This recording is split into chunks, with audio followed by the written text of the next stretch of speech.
event at our and also right. Okay, so I think that most of us are here in micro-credential breakout room, and we can start.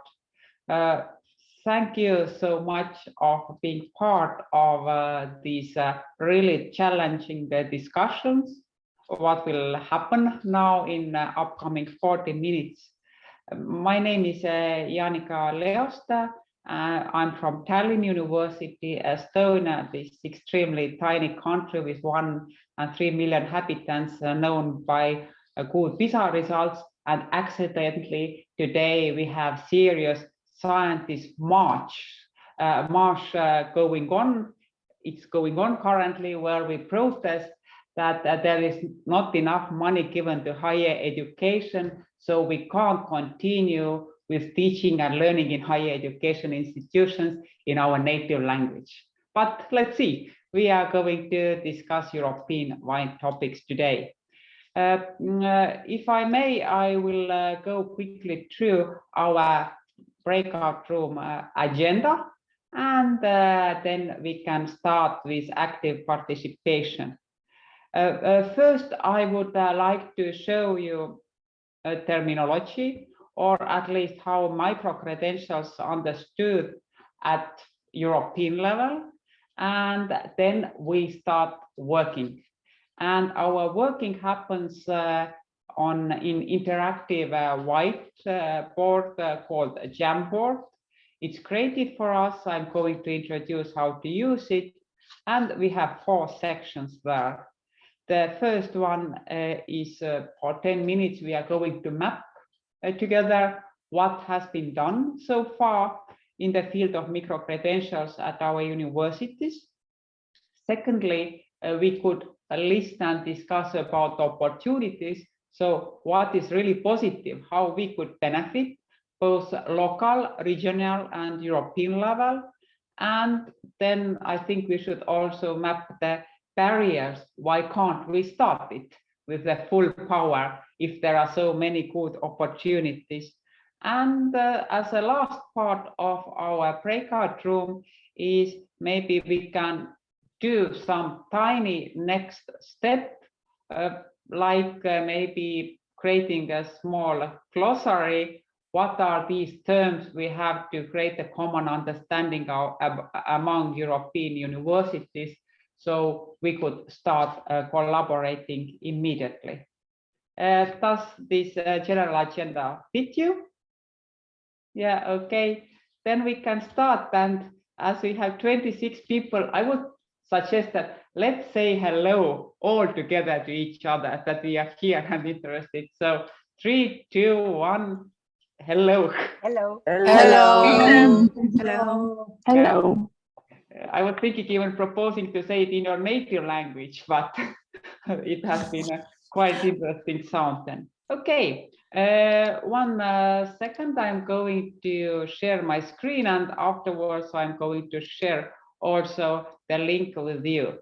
So this is a nice web page where is described to us what are the micro-credentials and what should be the European approach. And it's quite safe to read words that it could be a flexible, inclusive learning opportunity for any adult learner who doesn't want maybe to get this higher education degree, but he or she wants to upskill some knowledge required at his or her workplace. And also, as you see here, not only us will be offering these micro credentials, but also the institutions of vocational education and vet training, and also maybe some private organizations will be offering these micro credentials. And basically, that's all. Maybe before moving to our discussions, we could try to read really carefully this first sentence, that is a qualification about what, evidencing learning outcomes, so what type of learning outcomes, acquired through a short, transparently assessed course or module. So as you see, there is no time frame. How short is short? How many credits? And whether it's a course, whether it's a module inside of the course, and also there is no sign of whether it's a totally local or how it could be organized regionally or even at European level, and also how these micro-credentials should feed these higher education degrees we are currently giving at our universities. So this was the link of these micro-credentials approach, and I think that during our discussion we can go for a while there and check what should be the meaning of micro-credentials, at least based on European level. But now I am going to copy you another link, and that's a link of our today's group work. So this is a Jamboard link we are going to use really shortly, but maybe before jumping directly into the micro-credential world, maybe we can just use a reaction mark on the below and give some indication to others. It doesn't matter which reaction mark you select, that please raise your hand or give a heart or thumbs up if you have been somehow involved in whether creating micro-credentials or teaching them, or at least somehow talking about them. I don't know. Yes. Anybody else? Yeah. Please just select any reaction mark if you have been somehow included or related to. So as you see, not so many, but I think it doesn't prevent us to be even more creative when starting working about this discussion. What might be these benefits and what could be the barriers? So I'm going now, I hope that now everybody found this Google Jamboard link on the chat, and I'm going to share my screen and explain really quickly how this wonderful interactive collaborative digital board works. So as I told you, we can divide our discussion in 4 sessions, short sessions, even less than 10 minutes, and feel free to move between all these boards. So first, I would propose that both orally and writtenly, we can do some mapping. So just stating what is the current situation at our universities today, what are maybe the plans for the next year, and also we maybe can try to also write down some indicators or parameters, how many credits we usually give for micro-credentials, or whether there are international ones. Now, the second board I created, it could be about opportunities.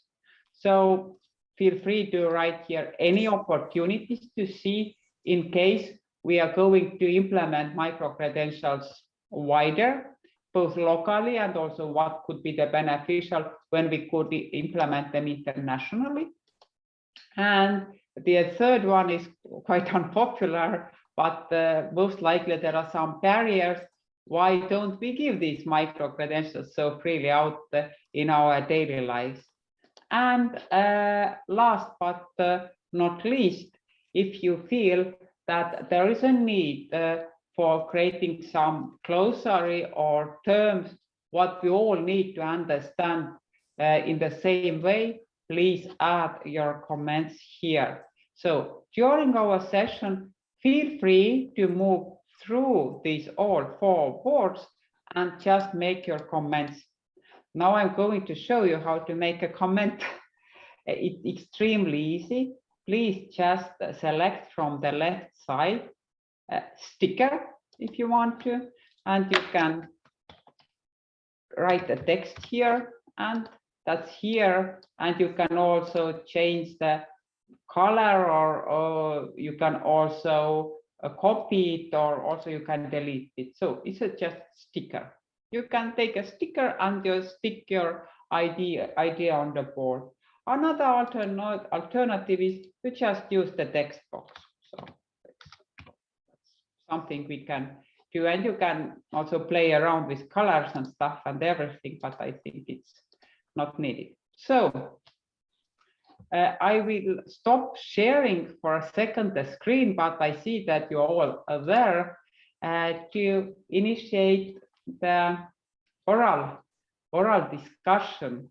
So as I told you, we have 2 options about sharing our ideas, whether to put these ideas using the sticker on the Google Jamboard, or just stating and sharing your ideas orally.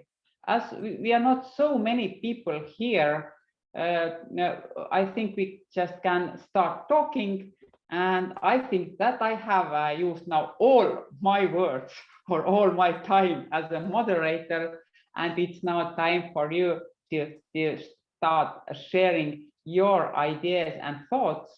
And before I will put back to this Google Jamboard, maybe we just can open like 5 minutes giving your experiences. I can start from Tallinn University.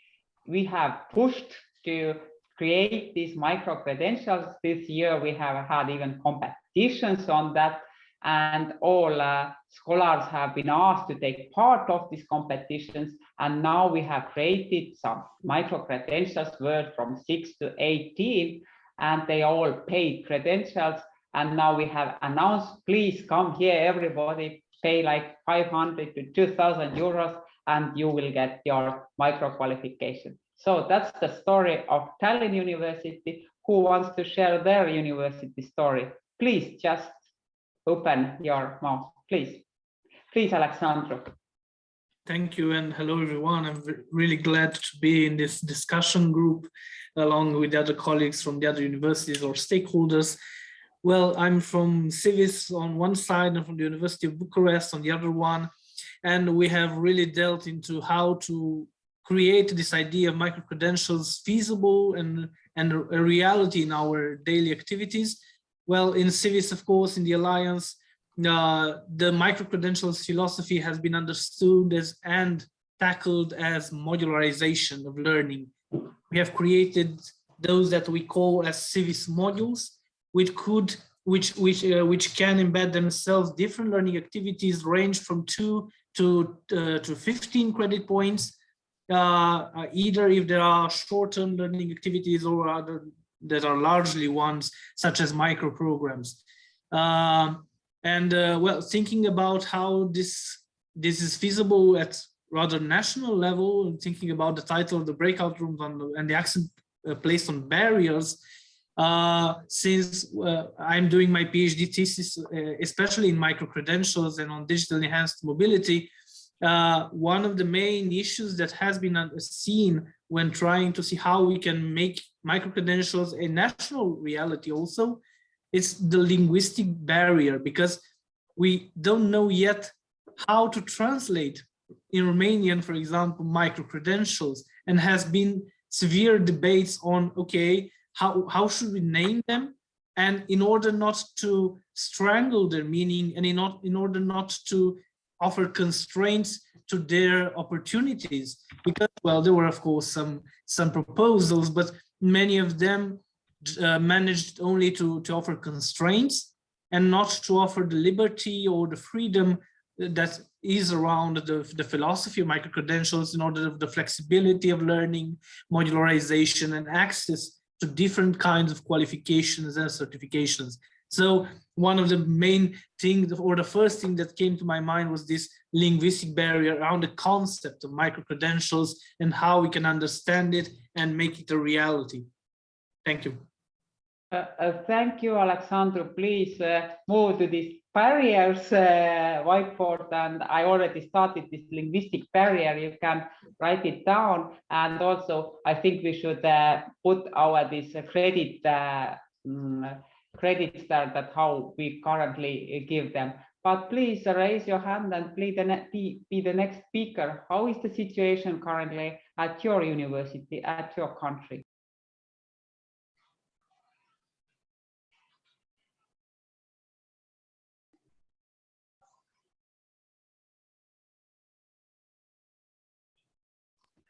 Dear colleagues, I'm quite sure that there is something going on with the micro-credentials at your university. If it's not top secret and you will not be fired, please share your experience just now.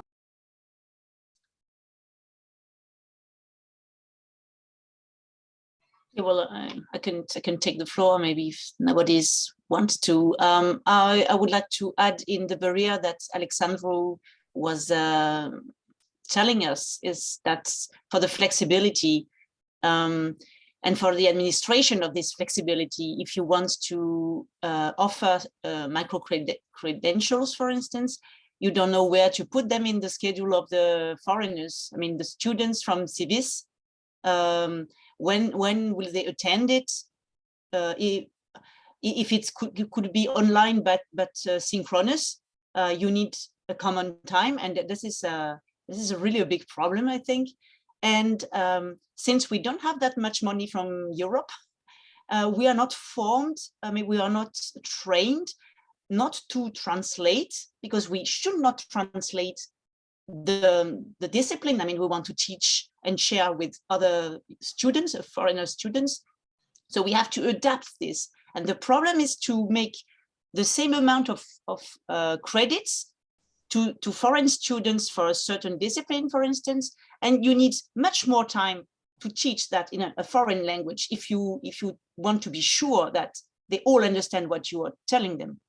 So you have a clear teaching that you have to know or to get trained.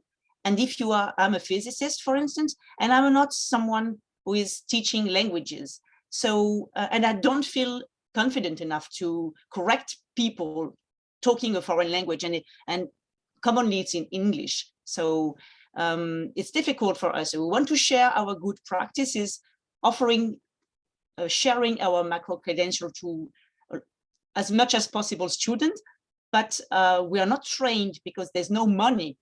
When the speaker said there's a little money, I would say there's no money, because I worked for 1 year voluntarily, I mean, without being paid.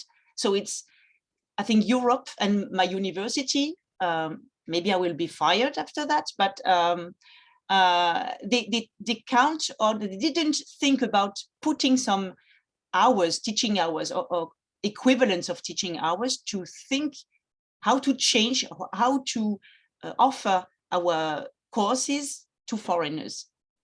Because maybe they thought you just have to translate it. And even just only translating costs much more time to teach. If you're not a native, I mean, I'm not a native English.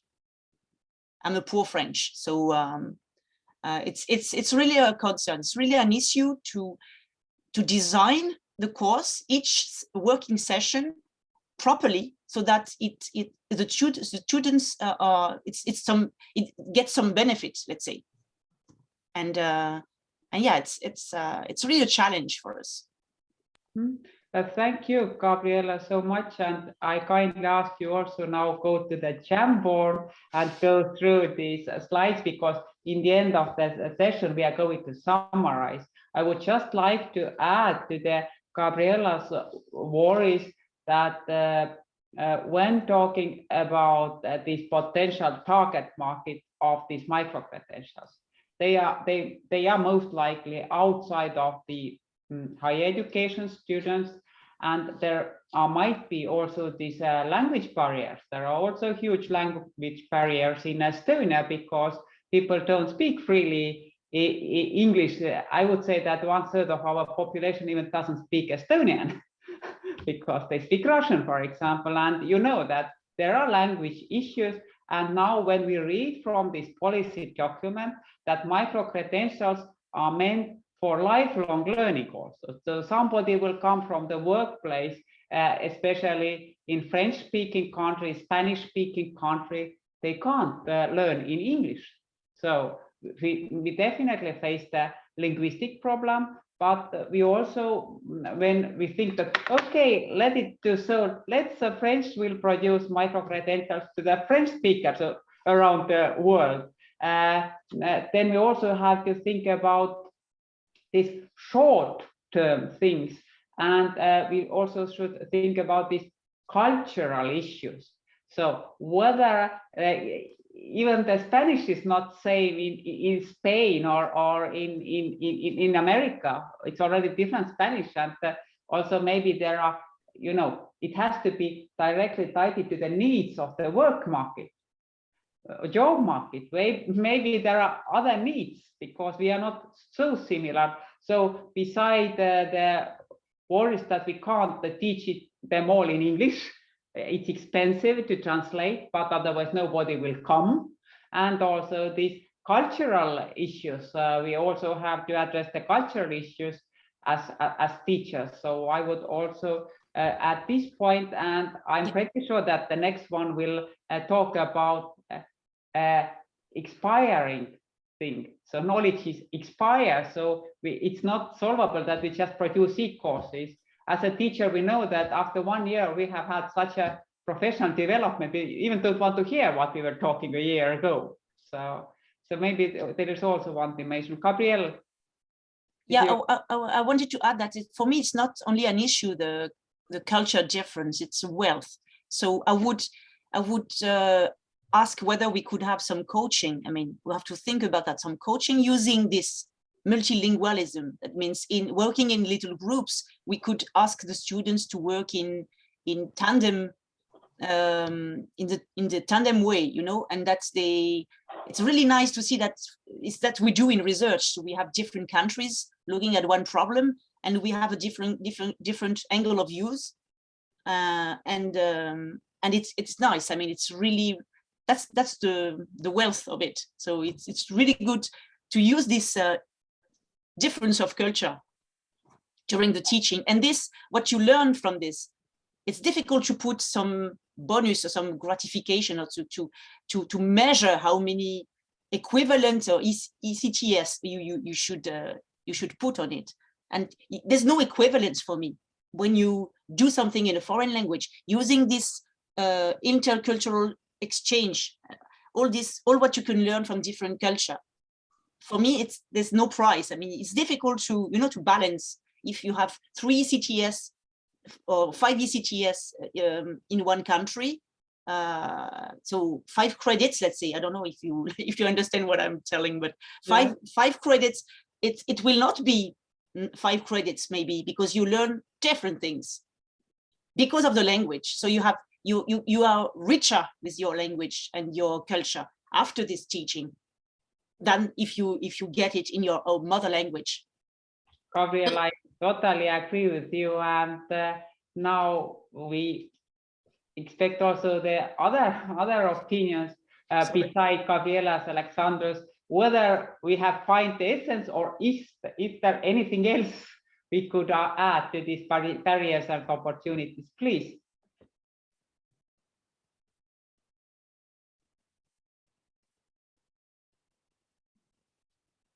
Well, one of the main problems probably is that our own institutions don't know how to do with these micro-credentials. So, we all are here in micro-credentials, micro-programs, and so on.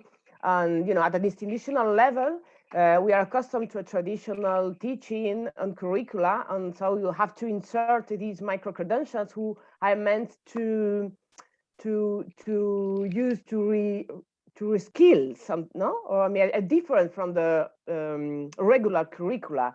So we have to think what's the role of the universities in this education in parallel, with employment on these short courses at any time of the year. So I think our own institutions have to decide, you know, what they want to do with these micro-credentials. On the glossary you were mentioned, it's going to help a lot, because a short course could be 3 ECTS, 2 ECTS, like a summer school, for example, or could be 15 ECTS. Because as Alexandra was mentioned, in TVs we've tried, we have piloting 2 micro-credentials with 15 ECTS. And you have like these small modules of courses with 2, 3, 4, 5, even 6 ECTS inside this micro program. So I think one of the challenge is to first know what we want to do with these micro credentials. What's the main goal and objective of our target? You know, so I think we have to think a lot about the essence of the micro credentials, because other thing is modularizations, but the micro credentials I meant, at least as far as I understand, to acquire skills or competences to meet the labor market, and it's very, very specific focus.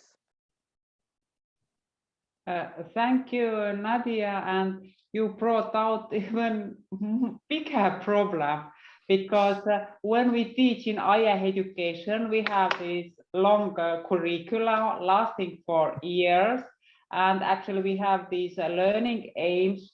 Actually, we prepare these people to the society beside their vocational skills, because for vocational skills there are vocational institutions.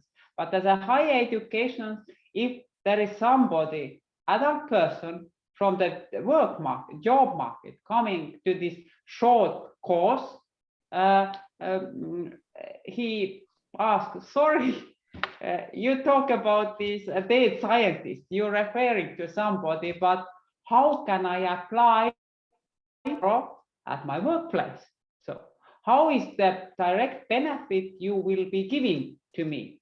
So as you, Nadia, nicely brought out, we should ask ourselves whether we want to teach micro-credentials. Then it's simple, we can create a glossary, okay, short course, long course, X credits.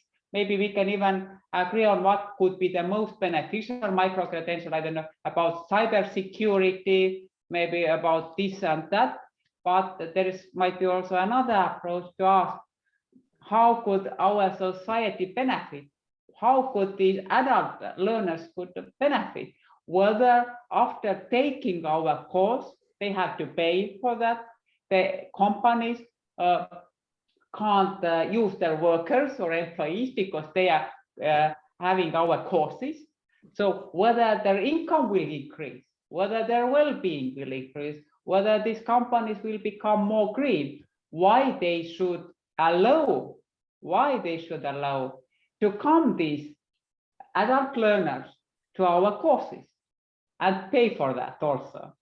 So thank you, Nadia. And if you please could also put some tiny labels to our Jamboard. I'm just going to share it for a second, how we are progressing here.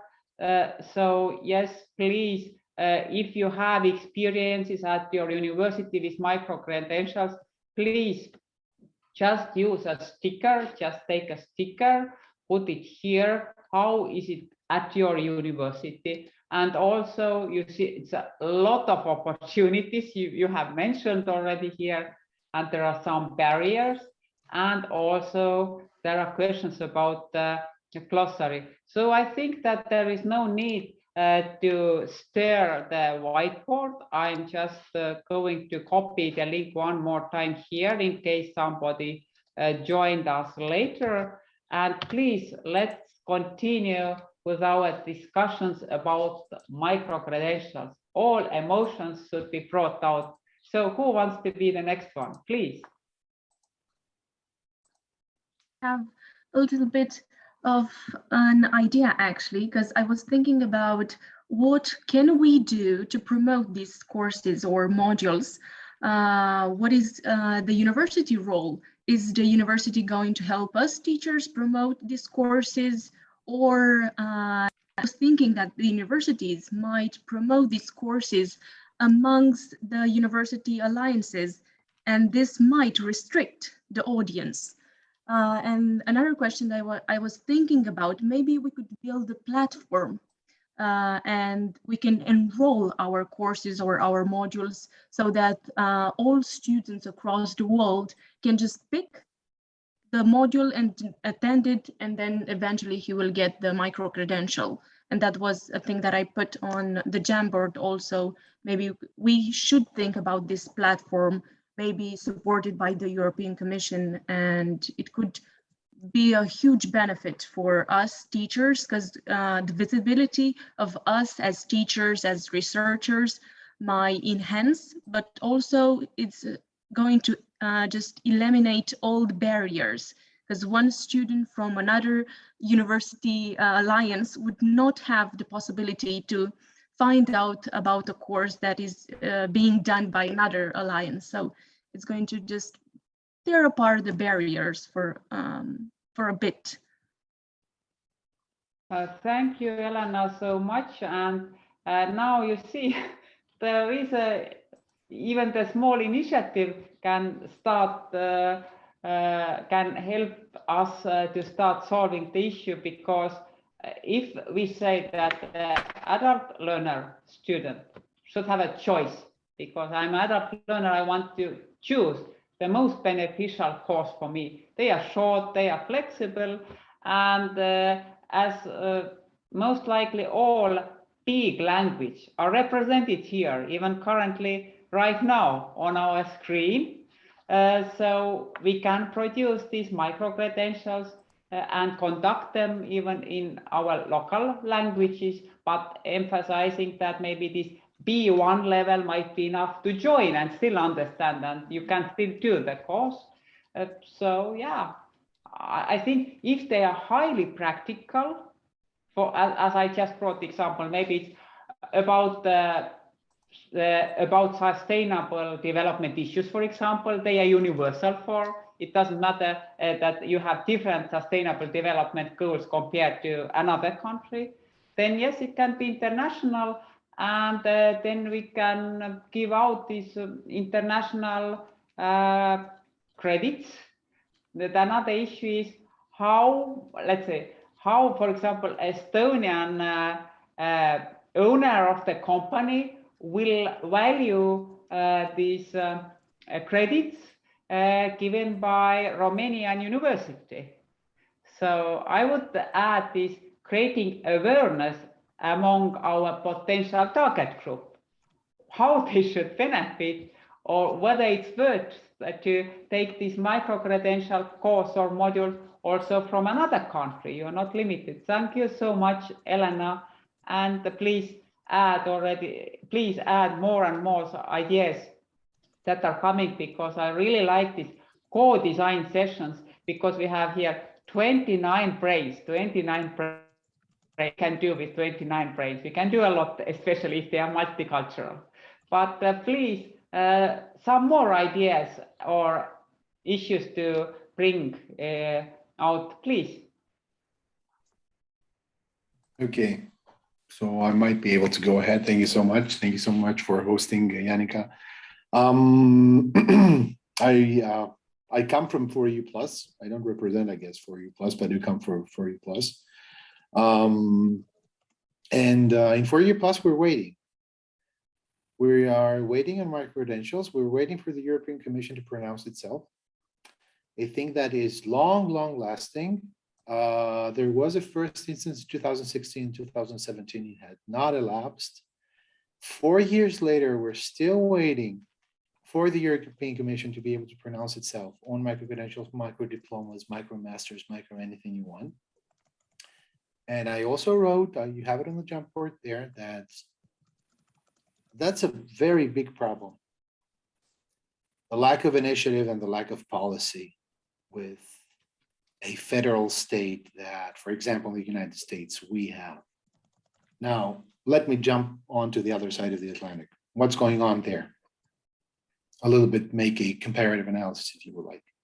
Now, micro-credentials or micro-degrees anyhow, they started off at the inside the 1990s and a little bit further on.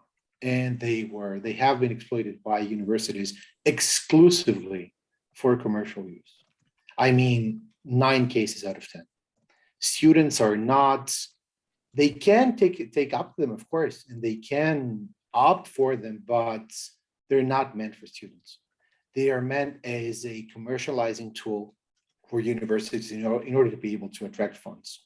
That's about it. So in that kind of mental state, in that kind of mentality, what goes down is that the means justifies the causes. So for example, I'm a woodworker in Oregon, and I would like to specialize myself on a thing that the University of, I don't know what, the University of Michigan at Ann Arbor offers. And this relates to my work, and I want a small course that is a, I don't know, a 3-month course, for example, or a 2-month course, or a 1-month course, in order what? In order to be able to promote my work, in order to be able to become more visible, maybe, in order to be able to get a promotion for myself, in order to be able to show myself to my boss and my colleagues. I have no idea, their own reasons. So they will take up a micro degree like that. You know, they don't care about ECTSs or the equivalent in the United States anyhow. Okay, so inside the federal state anyhow, you might find different categorizations of points, but point systems to be exact. But so I am a professional that I would like to step inside something that would be, oh, it will shut in 1 minute. Okay, I'm trying to, okay. So yeah, so that's a comparative analysis. So in the United States, it would be much more professional, and there's a lack of delegation in policy by the European Commission. Thank you. Yeah. Thank you. And when we are going to share our experience, I think I can start.